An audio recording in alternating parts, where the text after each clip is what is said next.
আসসালামু আলাইকুম ওয়া রাহমাতুল্লাহি ওয়া বারাকাতুহু। সুপ্রিয় দেশবাসী, আপনারা জানেন ভারতে আল্লাহর হাবিব সাল্লাল্লাহু আলাইহি সাল্লামের শানে কটূক্তির প্রতিবাদে সারা বাংলাদেশ জুড়ে বিভিন্ন জেলা উপজেলায় প্রতিবাদ, বিক্ষোভ, মানববন্ধন অনুষ্ঠিত হচ্ছে। এরই ধারাবাহিকতায় আজ 30শে সেপ্টেম্বর বিকাল 5টায় ব্রাহ্মণবাড়িয়া প্রেস ক্লাবে আমাদের একটি মানববন্ধনের আয়োজন করা হয়। উক্ত মানববন্ধনটিকে সফল এবং সুন্দর করার জন্য আমরা প্রশাসনের কাছে আমরা সহযোগিতা কামনা করি এবং প্রশাসন আমাদেরকে বলেছেন যে উক্ত প্রোগ্রামটি বাস্তবায়নের ক্ষেত্রে সিকিউরিটি থ্রেট রয়েছে। ওসি মহোদয় আমাকে এই কথা বলার পর তিনি বলেছেন যে এসপি মহোদয়ের সাথে কথা বলার জন্য। আমরা এসপি মহোদয়ের সাথে আমি নিজেই কথা বলেছি এবং এসপি মহোদয় নিজেও বলেছেন যে হুজুর এখানে একটু সিকিউরিটি থ্রেট আছে। বিভিন্ন ফেসবুকে বিভিন্ন উগ্রবাদীরা বিভিন্ন ধরনের লেখালেখি করতেছে। আমার মনে হয় আপনি একটু ডিসি মহোদয়ের কাছে আলোচনা করে যদি একটু সিদ্ধান্ত নিতে পারেন তাহলে আমরা আপনাদেরকে পর্যাপ্ত নিরাপত্তার ব্যবস্থা করব। তো আমি এসপি মহোদয়কে গত রাত্রেই আমি বিষয়টা নিশ্চিত করেছি যে ইনশাল্লাহ আমরা আগামীকাল অর্থাৎ আজকে আর কি আমরা ডিসি মহোদয়ের সাথে সাক্ষাৎ করব। তো আমাদের ওসি মহোদয় এবং এসপি মহোদয় গত রাত্রে যখন আমাদেরকে এই প্রোগ্রামটি সিকিউরিটি থ্রেট বলে আমাদেরকে উল্লেখ করেছেন, তো সেই সময় থেকে আমরা উক্ত প্রোগ্রামটিকে আমাদের যারা দূর দূরান্ত থেকে যারা আসার কথা ছিল আমরা তাদেরকে নিশ্চিত করেছি। যেহেতু একটু ঝামেলা হওয়ার সম্ভাবনা আছে, আমাদের প্রোগ্রামটি স্থগিত করলাম। তো স্থগিত করে আমি ডিসির মধ্যে সাথে একটু সৌজন্য সাক্ষাৎ করার জন্য আজকে মূলত আমি ব্রাহ্মণবাড়ি গিয়েছিলাম। আমাদের দুই একজন প্রতিনিধিকে নিয়ে আমরা সাক্ষাৎ করব। তো সেই মর্মে আমাদের ব্রাহ্মণবাড়িয়ার ফকিরেপুল ক্যাফে আবদুল্লাহর সামনে আমাদের 3-4 জন প্রতিনিধি সেখানে অবস্থান করেছিলেন। তাদেরকে ফোন দেওয়ার পরে আমি সেখানে যাই। সেখানে যাওয়ার পরে আমি ক্যাফে আবদুল্লাহর ভিতরে 2 মিনিট আমি বসার পরে আমি আমাদের প্রতিনিধিদেরকে নিয়ে আমি গাড়িতে উঠি। গাড়িতে ওঠার পরে গাড়িটা ঘোরায় আমি কাউতুলি অভিমুখে হওয়ার পথেই আমি ব্রিজটা পার হওয়ার পরে দেখলাম যে কতিপয় মাদ্রাসা ছাত্র অর্থাৎ জামিয়া ইউনুসিয়া মাদ্রাসাটার বরাবর সেখানে কতগুলো ছাত্র দৌড়ায় আমার গাড়িটা অ্যাটাক করে। আমি তখন গাড়ির ভিতরে ছিলাম। তারা কোনো কথাই শুনতে প্রস্তুত না। তারা আমার গাড়িতে সামনের গ্লাসগুলো ভাঙচুর করে এবং আমাকে হামলা করার জন্য তারা খুব জোর চেষ্টা করে এবং আমার গাড়ির পাশের গ্লাসও কিন্তু তারা ভেঙে ফেলে এবং গ্লাসের কণাগুলা সিটে আমাদের গাড়িতে যারা ছিলেন তাদের উপরে ছিটকে পড়ে এবং পাশাপাশি আল্লাহর অশেষ রহমতে আমি কিন্তু সেখান থেকে চলে আসতে পেরেছি।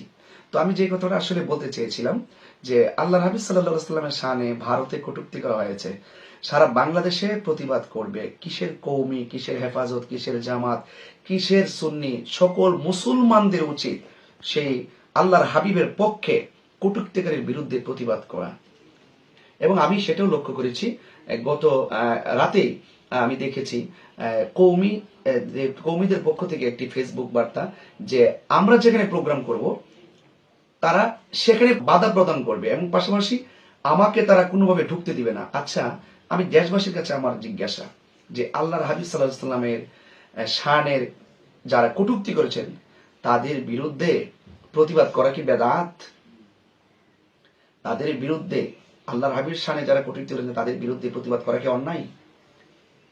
যারা আমার গাড়িতে আমার এই মানববন্ধনটাকে ভাঙচুর বন্ধ করার জন্য প্রশাসনের কাছে বিভিন্নভাবে থ্রেট দিয়েছেন,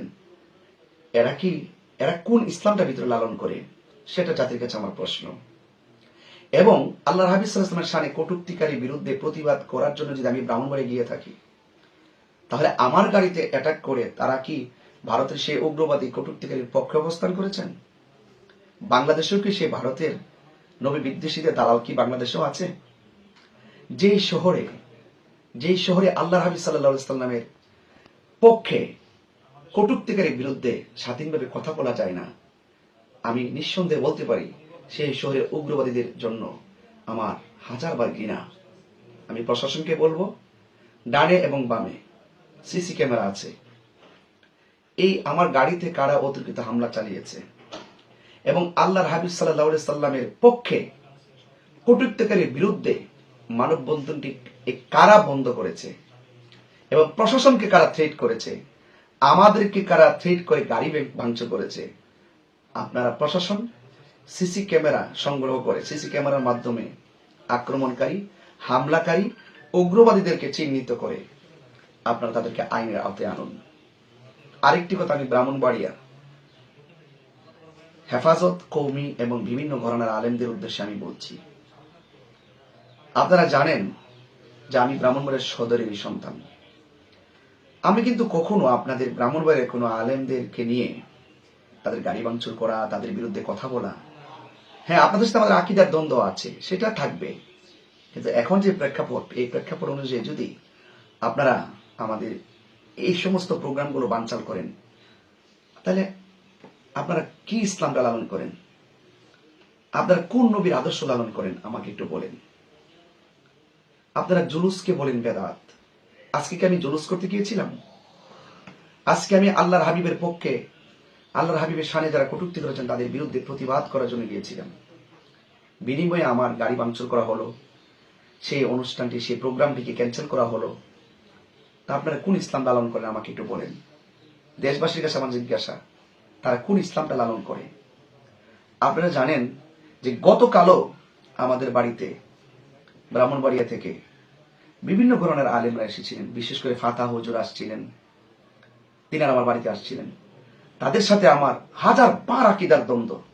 তিনি যে আমার ঘরে আসছেন, আমার ঘরে যে তিনি এসেছেন, ঘন্টার পর ঘন্টা যে আমার সাথে কাটিয়েছেন, আমি কি ওনাকে আক্রমণ করেছি? এটার নাম কি ইসলাম? তা আপনারা ব্রাহ্মণবাড়ি গিয়েছি, আপনারা মনে করেন যে ব্রাহ্মণবাড়িটা আপনাদের। তো আপনারা বারবার এভাবে আহলুস সুন্নাত ওয়াল জামাতের আলেমদের, আহলুস সুন্নাত ওয়াল জামাতের বিভিন্ন কর্মসূচিকে লাঠিসোঁটা নিয়ে রাস্তায় বসে থেকে প্রতিবন্ধকতা সৃষ্টি করেন এবং আলেমদের উপরে আক্রমণ করেন।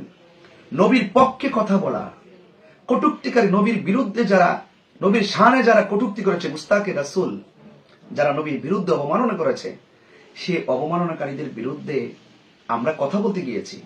প্রয়োজনে আপনারা আমাদের সাথে আসেন, আইসা এই ইস্যুতে আপনারা এক কাতারে দাঁড়ান, বাংলাদেশকে একটা ভালো মেসেজ দেন যে আমরা ঐক্যবদ্ধ, নবী পাক সাল্লাল্লাহু আলাইহি ওয়াসাল্লামের শানের আজমতের বিরুদ্ধে যারা কথা বলবে তাদের বিরুদ্ধে আমরা সবকিছুর উদ্দিকে আমরা একমত। কিন্তু আপনারা আজকে আমার গাড়ি ভেঙেছেন আমাকে মারার জন্য। আপনারা যে দৃশ্য আপনারা দেখিয়েছেন, সেই ব্রাহ্মণবাড়িয়া শহরের উগ্রবাদীদের প্রতি আমার হাজারবার ঘৃণা। আমি প্রশাসনকে বলবো, অনতি বিলম্বে কারা রামগিরি মহারাজের পক্ষ নিয়েছে, কারা নীতিশ নারায়ণ রানের পক্ষে নিয়েছে, কারা নূপুর শর্মার পক্ষে নিয়েছে, কারা রসুল পাকের শানের পরিপন্থী যারা উগ্রবাদী, যারা নবীর পাকের বিরুদ্ধে কটূক্তি করেছে, তাদের পক্ষ নিয়ে আমাদের গাড়িতে আক্রমণ করেছে, তাদেরকে অনতি বিলম্বে চিহ্নিত করে আইনের আওতায় আনেন। আর না হয় আহলুস সুন্নাত ওয়াল জামাতের পক্ষ থেকে বিশাল কর্মসূচি আসবে এবং আল্লাহর হাবিব সাল্লাল্লাহু আলাইহি সাল্লামের শানে কটূক্তিকারের বিরুদ্ধে কথা বলতে গিয়ে যদি আমাদের মৃত্যু হয়, আমাদের মৃত্যু হবে। কিন্তু সেই উগ্রবাদীদেরকে হয়তো আইনের আওতায় আনেন, আর না হয় এই আন্দোলন, এই বিক্ষোভ কর্মসূচি সারা বাংলাদেশ ছড়িয়ে পড়বে। ব্রাহ্মণবাড়িয়া প্রশাসনকে বলবো, সিসি ক্যামেরা সংগ্রহ করে উগ্রবাদীদেরকে আইনের আওতায় আনুন। কে বা কারা এই ঘটনা ঘটিয়েছে এবং আমাদের এই মানববন্ধনটি বানচাল করেছে, আমি অনুরোধ করব তাদেরকে অনতি বিলম্বে আইনের আওতায় আনুন। আসসালামু আলাইকুম রহমতুল্লাহি ওয়া বারাকাতুহু।